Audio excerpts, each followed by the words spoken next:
the Sufi approach, similarly to the Kashmir Shaivite sages, and even the classic Advaitins like Shankara,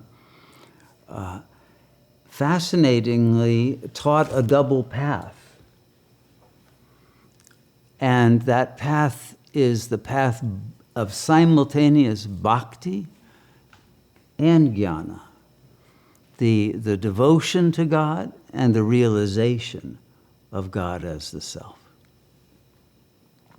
But a realization that comes through first the feeling of one's love for God, a love that allows one to let go of everything human and phenomenal as worthless and leave it behind easily because the glory of God's presence is so great you wouldn't want to divert your attention anywhere else, but also feeling God's love for the individual.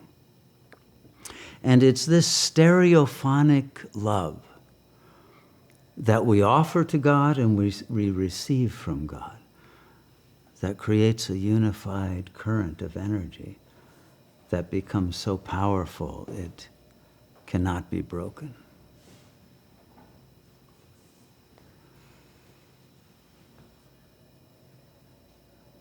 Just as Sri Ramana often says, jnana and bhakti are one, but Ramana emphasizes atma vichara, whereas the Sufi path is a path of surrender, and then through the annihilation of the one who is surrendering, that realization of Paramatman, Allah, becomes complete and full, and all that remains.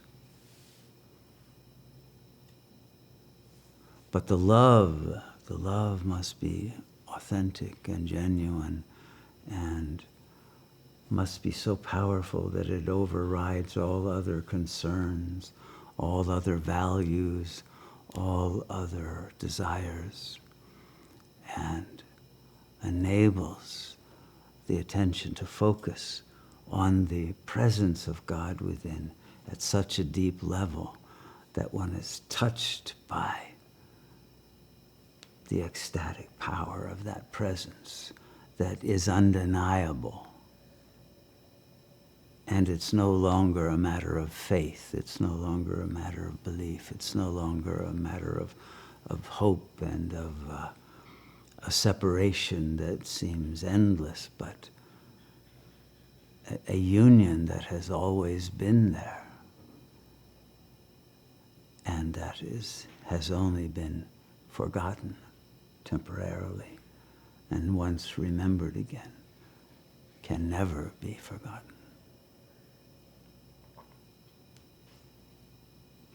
This is the state we must be in now. And so Abu-Saeed is, I think, a perfect teacher for this moment.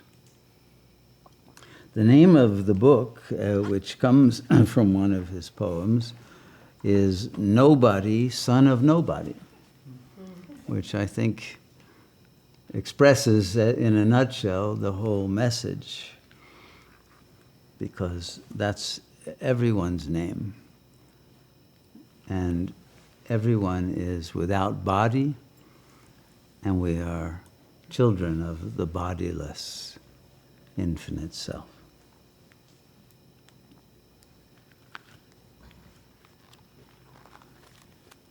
These were translated by the same man, Vraje Abramian, who translated the Soul in the Loaf of Bread and many other Sufi mystics. So I'll read a few tonight, and probably during the month I will read a few more while you're reading it, and try to help you go as deeply as possible into each one, which I recommend you read a number of times and read the whole book 2 or 3 times, because you'll get much deeper significance from these apparently very simple poems each time that you contemplate them. And some of them you may think when you read it the first time, well, this isn't right, or it's not quite an accurate description of this inner state. But if you really stay with an open heart and mind with that as a koan, you will recognize that there's a deeper paradox that is being pointed to that will enable you to unlock some aspect of your consciousness that has not recognized that underneath the conscious level of your state, there's an unconscious controller, if you will, that is trying to suppress the awareness of this internal contradiction so that you cannot penetrate below it. And when you do, you find infinite depths of wisdom that were hidden but always present. So the poem that the title was taken from, under this cloak, meaning the body, under this cloak is nothing but God. Introduce me as nobody, son of nobody. Remember to seek the beloved without the aid of reasoning. One's own intellect cannot be used to comprehend that of one's creator. This is why the mind must be silenced, because our human level thoughts are the veil that separate us from the God self. The introduction has some stories, including a story of a devotee who was treated in a way you'll be very glad you're not being treated, but turns out to be effective. I don't think that was his general approach to teaching, but it's one that reveals the depth of sincerity and determination that we must have on this path. So I'll read a few, and interestingly, they do tend to become more advanced and more subtle as the book proceeds. Even though once you get to those, you'll go back and see the same depth in all of them. So it begins at the level of prayer to someone who is in that mode of still approaching Allah as another and is still resisting with the ego mind. If you are in prayers in Mecca, but your heart is elsewhere, you might as well be in an idol worshiper's temple. If your heart is with the beloved, you can spend your life in his wine shop and be merry. So there's no need of austere practices and all of that. Once the love has been ignited and the flame is fully lit, then everything happens effortlessly. And you become drunken with divine love. Though burning has become an old habit for this heart, I dare not think of your company. What would a moth mean to the fire that burns worlds? We are about to meet the fire that burns worlds. very directly when this world burns, so that a new world can flourish. But realize the humility of recognizing that each of us is a tiny fractal fragment of the infinite self. And with total humility and reverence, we must approach God and not be too quick to think God is the self, because then the ego will aggrandize itself, appropriate that signifier, and never reach the real self.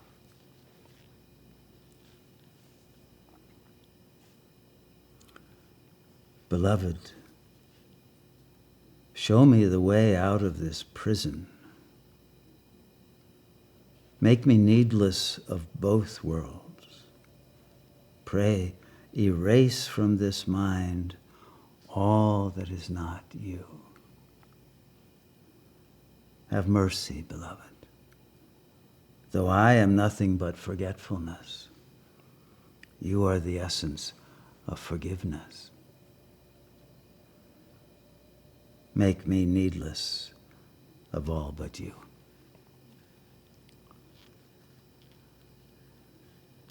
So some of these are advice and dharma, some are prayers, and some are very personal revelations of points in the journey in which subtle errors are revealed as such, when before that they might have been perceived as virtues.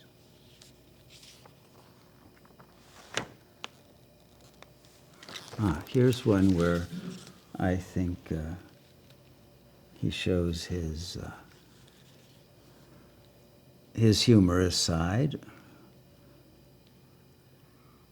Nothing but burning sobs and tears tonight. No way out and no patience left. Last night our hearts had a moment together. I suppose this is how I have to pay for it. And I'm sure we've all been through that, because the ego will backlash as soon as you have a moment of joy, of the feeling of God's presence. Then the ego will try to break it. And therefore, he says in the next one, do not seek stability here. Seek no rewards. You'll be here a day or 5. Seek to break no heart. That's the Dharma. We're here to heal hearts, not to break them. But it may require breaking egos.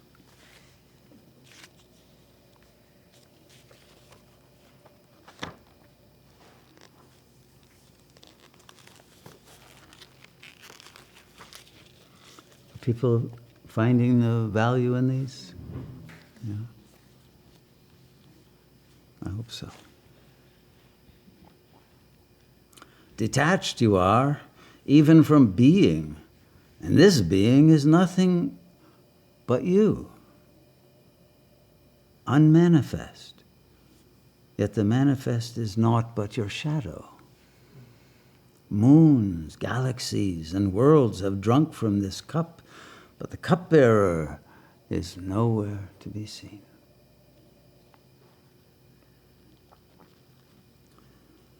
The deeper your involvement here, the harsher your pain and suffering. Very important teaching. Donkeys with colorful ornaments and loud bells are being groomed for the heaviest loads. You don't want the heaviest loads of karma to have to remove.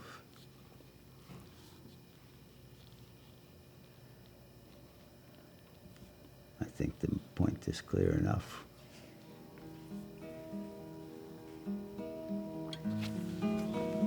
I'll just read a few more.